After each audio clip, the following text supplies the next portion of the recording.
គ្នាយើងនៅលេង game Mobile Legends គ្នាយើងដាក់ QR របស់គ្នាយើងក្រុមវីដេអូរបស់ពូណេតមកចាំពូណេតបាញ់លុយឲ្យគ្នាយើងទុកទិញកាហ្វេផឹកចំនួន5នាក់គ្នាយើងហើយមួយទៀតគ្នាយើងឥឡូវនេះបើគ្នាយើងឃើញវីដេអូពូនៅក្នុង TikTok កុំភ្លេចជួយ follow ឃើញនៅលើ YouTube កុំភ្លេចជួយ subscribe ហើយបើឃើញនៅលើ page វិញគ្នាយើងចុច follow ដែរទៅណាហើយមួយទៀតគ្នាយើងពូឥឡូវនេះគឺកំពុងតែត្រូវការទិញ account Mobile Legends អាធំច្រើន account មែនទែនគឺពូ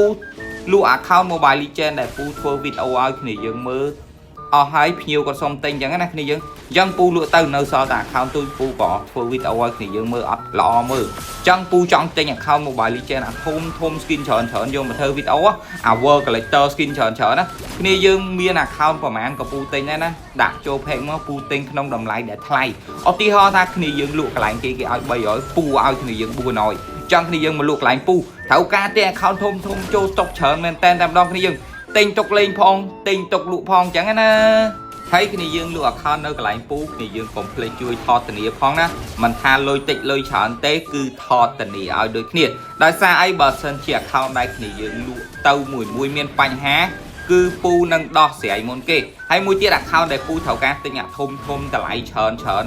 3-400ហ្នឹងគឺពូទិញទុកលេងខ្លួនឯងទេអញ្ចឹងគ្នាយើងដែលមាន account skin ស្អាតដូចជា skin ពពួក Street Fighter skin Zone skin Fighter ច្រើនអីយកមកលក់នៅកន្លែងពូមកគឺដឹងថាត្រូវអីឧទាហរណ៍ថាគ្នាយើងលក់កន្លែងគេឲ្យ300លក់កន្លែងពូឲ្យ400តានីហើយមួយទៀតគ្នាយើងដាក់ពេជ្រនៅកន្លែងពូចន្លោះពីថ្ងៃហ្នឹងស្អែកឬក៏ខាងស្អែកអីទេគឺមានឱកាសត្រូវលុយ50រៀលហើយណាគ្នាយើងត្រូវពិតគឺបានលុយពិតបើសិនជាគ្នាយើងត្រូវអត់បានលុយទេគ្នាយើងផុសមុខពូចោះតែចាស់ website ដាក់ពេជ្រប៉ុណ្ណាណៃគ្នាយើងត្រឹមលុយ50-60រៀលអត់ខ្វះឲ្យគ្នាយើងទេអញ្ចឹងទិញទៅត្រូវ50រៀលយកលុយ pay អូនញ៉ាំស៊ុបមើលកូនអីចឹងណាគ្នាយើងហើយឃើញវីដេអូពូនៅក្នុង TikTok Facebook YouTube អីកុំភ្លេចជួយ like share ផងណាគ្នាយើងផុសអត់សូវមានអ្នកមើលទេមួយរយៈហ្នឹងគឺ